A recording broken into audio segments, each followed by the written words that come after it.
Assalamualaikum Madini. Waalaikumsalam warahmatullahi wabarakatuh. Apa khabar rakan tugas kita Fakur Razi dan Mia? Alhamdulillah Kalau saya kami terlalu dua. sehat pula ni, makin Ya. berisi. Dan juga makan, ceria hari ini. makan tengahnya. So, baru saya akan mengada apa tu? Ada Azam azam. baru. Azam saya ialah untuk mengurangkan, kata orang mengurangkan makan lah untuk diet Kononnya. lah sebagai konon. Itulah azam konon namanya. Akan tetapi cuba Tani tanyakan ya rakan Tani dari daerah Ya. lain ini, Madini, apakah antara top 3 azam baru bagi tahun 2022 ni? Untuk tahun ini ya, memang secara peribadi memang Dani mempunyai beberapa azam sebenarnya untuk akan dicapaikan. Tapi memandangkan Mia memerlukan 3 saja, jadi Dani akan berikan 3 top 3 ya azam untuk pada tahun ini. Yang pertama, Dani ingin berazam untuk lebih produktif untuk tahun 2022. Dan yang kedua pula, Dani ingin mengumpulkan koleksi bunga-bunga daun hijau Wow. untuk hiasan di dalam rumah. Walaupun Dani dah tahu apa nama jenis bunga tu, kalau Dani nampak cantik, memang Dani ambil lah. Dan yang ketiga, Dani ingin memperluaskan lagi perniagaan produk makanan Dani. InsyaAllah kalau sekiranya rangkaian COVID ini hilang, dan akan memperluaskan lagi di luar negara. InsyaAllah. Hebat sekali. Hebat sekali ya. Ada 3 azam. Kalau saya, kalau Dini tanya saya, kalau Siti tanya saya tidak ada azam sebenarnya. Sudah tadi ya saya tanyakan dengan Pak Krul. Memikirkan. Katanya masih kupikirkannya azam tahun baru ni. Apa azam tahun baru? Tapi memandangkan Madini mempunyai matlamat yang ingin dicapai untuk tahun ini, menunjukkan yang dia sudah bersedia untuk menghadapi tahun 2022 ini.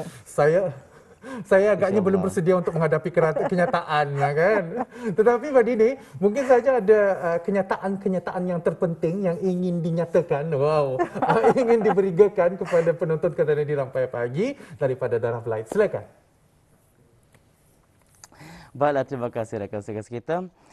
Bismillahirrahmanirrahim. Assalamualaikum warahmatullahi wabarakatuh. Selamat pagi dan salam Jumaat. Alhamdulillah, di pagi Jumaat yang mulia ini, kita dipertemukan sekali lagi dalam rancangan Rampai Pagi lintas langsung dari daerah Belait. Dan di pagi Jumaat yang penuh barakah ini diharapkan bes kita agar sentiasa di dalam keadaan yang sehat walafiat dan sentiasa di bawah perlindungan Allah Subhanahu wa taala jua. Amin ya rabbal alamin. Ya Allah, seperti biasa, saya akan mengungsikan beberapa maklumat serta juga bahan visual yang telah disediakan oleh rakan tugas kita untuk hari ini.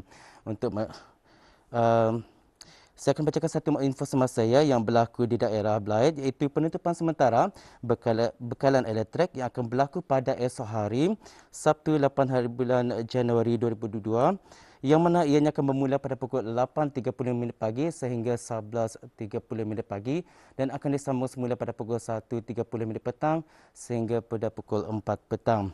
Dan kawasan terjejas ialah Jalan Gatas Kenapa dan sebahagian Jalan Labi Lama dan kawasan sekitarnya. Dan penutupan sementara disebabkan oleh kerja-kerja penggantian kabel kawat atas ke kabel ABC. Jadi apa yang diharapkan kepada penduduk yang tinggal di kawasan berkenaan agar mengambil maklum tentang apa yang telah disampaikan. Baiklah, sekarang kita akan saksikan satu bahan visual yang telah disediakan untuk hari ini.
Pada tahun 1917, sebuah sekolah Melayu didirikan di Kuala Blythe dengan disediakan seorang guru oleh kerajaan. Sekolah tersebut dibuka pada tahun 1918 dan diberi nama Sekolah Melayu Kuala Balai, Blythe. Sekolah ini ditutup pada 1 hari bulan Mei 1982 disebabkan kekurangan murid, hanya tinggal 1 orang. Orang-orang Melayu di daerah ini terutama yang bekerja dengan syarikat minyak British Malayan Petroleum Company lebih terbuka kepada perubahan terhadap persekolahan anak-anak perempuan mereka. Hal ini dapat dilihat apabila seramai 10 orang kanak-kanak perempuan Melayu telah belajar bersama-sama dengan kanak-kanak lelaki di Sekolah Melayu Kuala Blythe pada tahun 1936. Pada tahun 1937, bilangan pelajar perempuan di sekolah ini meningkat kepada 42 orang. Salah satu sekolah Melayu yang terdapat di daerah Blythe ini ialah Sekolah Melayu Ahmad Tajuddin, yang lebih dikenali sekarang dengan nama Sekolah Rendah Ahmad Tajuddin. Kita ikuti satu perkongsian rakaman video dari penolong pegawai sejarah Bahagian Penyelidikan dan Dokumentasi Pusat Sejarah Brunei mengenai sejarah Sekolah Rendah Ahmad Tajuddin, Kuala Blythe. Assalamualaikum warahmatullahi wabarakatuh. Saya Amdiah Ali, penolong pegawai sejarah Pusat Sejarah Brunei. Sekolah Rendah Ahmad Tajuddin terletak di Pekan Blythe, berdekatan dengan Masjid Muhammad Jamalul Alam Kuala Blythe. Nama sekolah ini diambil sempena Sultan Brunei yang ke-27, iaitu Sultan Ahmad Tajuddin. Sekolah ini telah dibuka dan dirasmikan oleh almarhum Sultan Haji Omar Ali Saifuddin Sadul Hairiwaddin pada 28 hari bulan Julai 1956. Sekolah ini dibina pada tahun 1929 sebagai bangunan sekolah sementara. Kemudian dibina bangunan sekolah kekal pada tahun 1955. Guru besar yang pertama di sekolah ini ialah Awang Anang bin Karim dan beliau mentadbir dari tahun 1929 hingga 1931.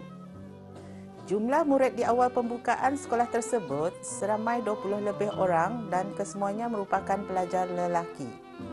Pada tahun 1929, sekolah sementara hanya menggunakan tiang kayu bulat, dinding kulit kayu, lantai papan dan atap daun nipah. Kemudian, pada tahun 1955, sebuah bangunan kekal telah dibina dan dibuat daripada batu bata dan mempunyai 3 tingkat. Seterusnya, pada tahun 1994, sebuah bangunan sekolah baharu telah dibina bersama dengan sebuah dewan serbaguna. Peristiwa yang menjadi kenangan di sekolah ini adalah keberangkatan almarhum Sultan Haji Omar Ali Saifuddin Sadul Hairiwaddin pada 28 Julai 1956. Semasa merasmikan bangunan sekolah.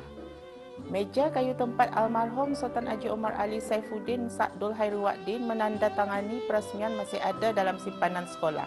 Sekian, itulah sahaja perkongsian yang dapat dikongsikan mengenai Sekolah Rendah Ahmad Tajuddin buat kali ini. Terima kasih.